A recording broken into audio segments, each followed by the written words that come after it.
Welcome to another edition of Brugler's Draft Board here in the BetMGM Casino Studio. Dane, let's talk about your top 5 wide receivers, 5 in the top 32. So how rich is this receiver class?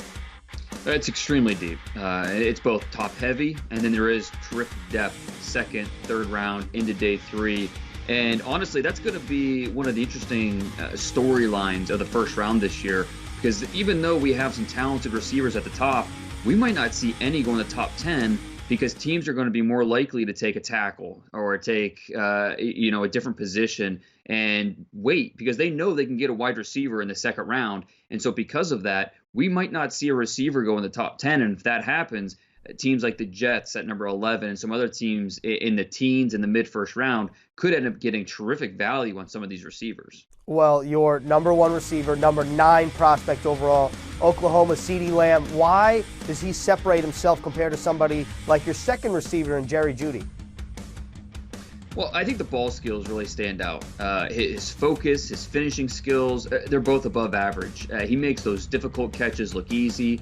And when I was getting feedback from different scouts around the league, several of them mentioned how they were very surprised about his football IQ and how high it was. He understands the details of the position. He understands how to create route leverage, and then his competitive nature. He'll make defenders miss with his body strength. He's one of the most eager blockers I've ever scouted, and so Lamb is just an easy player to like.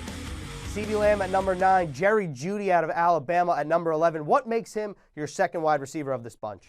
Game-altering speed, and what makes him so impressive is not just the speed, but the way that he masterfully shifts gears mid-route. He can accelerate in a blink, he can brake on a dime, and then get back up to full speed. And so with that, profound releases because of that quickness, very technically skilled with the leverage of his routes and the way he can set up defensive backs. It's very similar to Calvin Ridley in a lot of ways, who another Alabama receiver, just because there's the start-stop quickness. And he was so productive over his Alabama career. And, he had a terrific quarterback with Tua Tagovailoa throwing to him, but only Amari Cooper has caught more touchdown passes in an Alabama uniform. So Jerry Jeudy not only has the physical traits, but he put up the production as well. 2 spots of separation between your number 1 and 2 receiver. Same thing for your 2 and 3, and both went to Alabama. Your third receiver, your 13th overall prospect, Henry Ruggs. We talked about speed with Jerry Jeudy, but Henry Ruggs is faster than Jeudy, isn't he? He is, and he might put up a 4.2 number at the combine in the 40-yard dash, which is crazy to think about. And you watch him on tape, and it's just you say a prayer for those corners, because there are times where he just puts them in a blender with his ability to shift gears, manipulate that speed. It's unfair at times when you see him, and he's doing it against pretty good corners. You throw in the LSU tape, he's doing it against Christian Fulton, who has a good chance to be a first-round corner in April. So Henry Ruggs, that difference-making speed is what really stands out on his film, and it's what's going to make him a big-time player in the NFL. So Ruggs is your number 13 overall prospect, 3 in the top 13. Bit of a jump between wide receivers 3 and 4, but your 4th receiver, T. Higgins out of Clemson, your 29th overall prospect, cracked 1,000 yards this season. Yeah, and I think those first 3 guys we talked about are really that top tier. And then there's a little bit of a gap in that second tier, and that second tier is loaded. Right now I've got T. Higgins as the top guy in that second tier, and for a team that's searching for length, Higgins is your guy. His ability to expand his catch radius, bring down throws. Now, he's not the most explosive guy after the catch. That's just not his game. But he's averaging over 20 yards per catch, and that's because Trevor Lawrence, he knows he just needs to throw it to a spot, and he knows that Higgins is going to go and get it.